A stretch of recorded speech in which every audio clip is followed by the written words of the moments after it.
Terima kasih. Jumpa lagi dengan saya, Tamrin Fatoni. Pada kesempatan ini saya akan review materi, biografi, karya-karya serta konsep filsafatnya dari Al-Farabi. Oke, langsung aja. Siapa sih Al-Farabi itu? Al-Farabi merupakan nama lengkapnya Abu Nasr Muhammad Al-Farabi.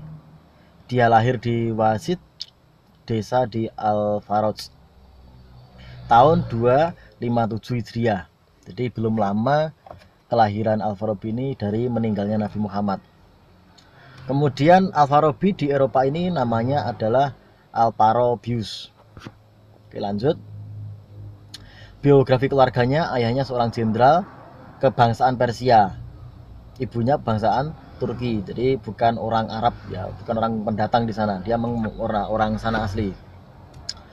Al-Farabi keahliannya dia biasa menguasai berbagai disiplin ilmu yang memungkinkan karena didukung oleh ketekunan dan kerajinannya. Orang itu Al-Farabi ini terkenal dengan orang yang rajin belajar.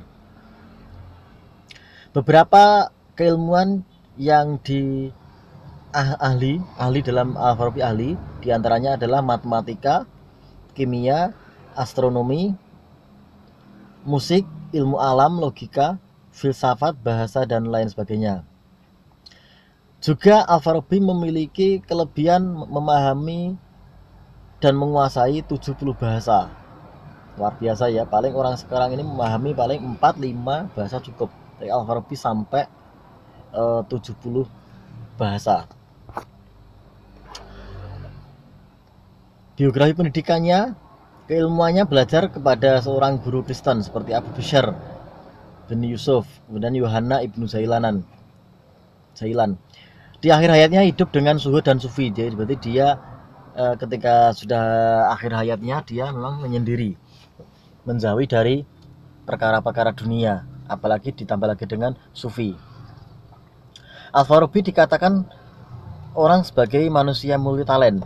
Orang itu kalau multitalent bisa macam-macam ya, baik keahlian fisik maupun psikis, baik keahlian intelektual maupun keahlian praktisi gitu ya.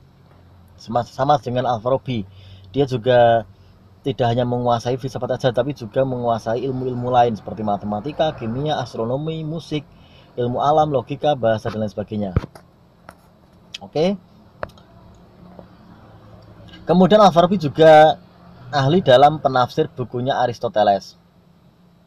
Berkat tafsirannya ini, hasil karyanya Al-Farabi ini, Ibnu Sina mampu memahami bukunya Aristoteles gitu ya. Beberapa karya Al-Farabi,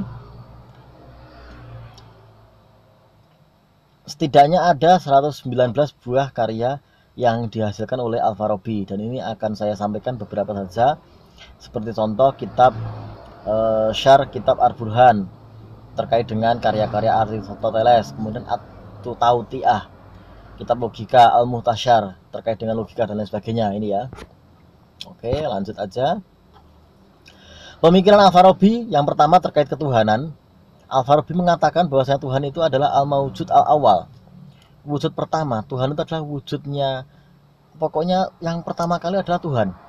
Selain apapun yang ada di dunia, dimanapun ya, di manapun ini, baik di dunia, di langit, atau dimanapun.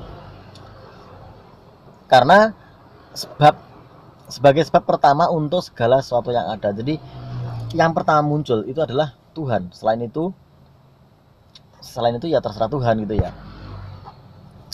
Kemudian ada teori emanasi. Menurut Al-Farabi bahwasanya Tuhan adalah Maha Satu, tidak berubah. Oke, sepakat ya, tidak berubah-ubah. Jauh dari materi, jauh dari perkara-perkara materi dunia kayak gini, jauh dari arti banyak. Kemudian maha sempurna, paling sempurna adalah Tuhan. Tidak berkelebat, jadi menghadap kemanapun itu bisa ketemu namanya Tuhan. Kemudian jiwa, ini bahasanya bahasa sana ya, sulit dipahami. Menurut Al-Farabi, jiwa manusia beserta materi asalnya memancar dari akal ke-10 gitu ya. Jiwa adalah jauhar rohani sebagai form bagi jasad. Jadi manusia itu memiliki jasad dengan jiwa. Sedangkan jasad ini berasal dari tanah, kalau jiwa ini berasal dari mana ini ya?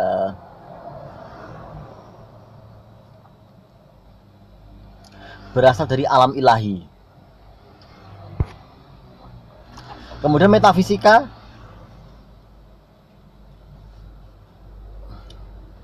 kemudian politik. Al-Farabi mengatakan kalau politik ini dasarnya adalah antara kepala. Jadi manusia memiliki kepala, yaitu otak. Maksudnya adalah manusia bisa menggerakkan seluruh anggota tubuhnya berkat dari kepalanya, dari otaknya. Begitu juga dengan pemerintahan. Pemerintahan itu tergantung pada pimpinannya, bagaimana dia manajemen, bagaimana dia mengatur, bagaimana dia segala-galanya terkait dengan negara tersebut. Logika menurut Al-Farabi merupakan kedudukan yang mudah dimengerti. Jadi yang logika itu adalah hal yang sangat penting sekali. Sebagaimana hubungan antara tata bahasa dengan kata-kata, ilmu matra dan syair. Jadi ada ilmu bahasa dan ditekankan semuanya. Sebagaimana dimensi, volume, dan massa ditentukan oleh ukuran. Oke, terima kasih. Itu dulu review saya terkait dengan materi Al-Farabi. Semoga bermanfaat. Ada kurang lebihnya mohon maaf. Ada pertanyaan, komentar, silakan cantumkan di kolom komentar ya. Sekian dari saya. Wallahul muwaffiq ila aqwamit thoriq. Wassalamualaikum warahmatullahi wabarakatuh.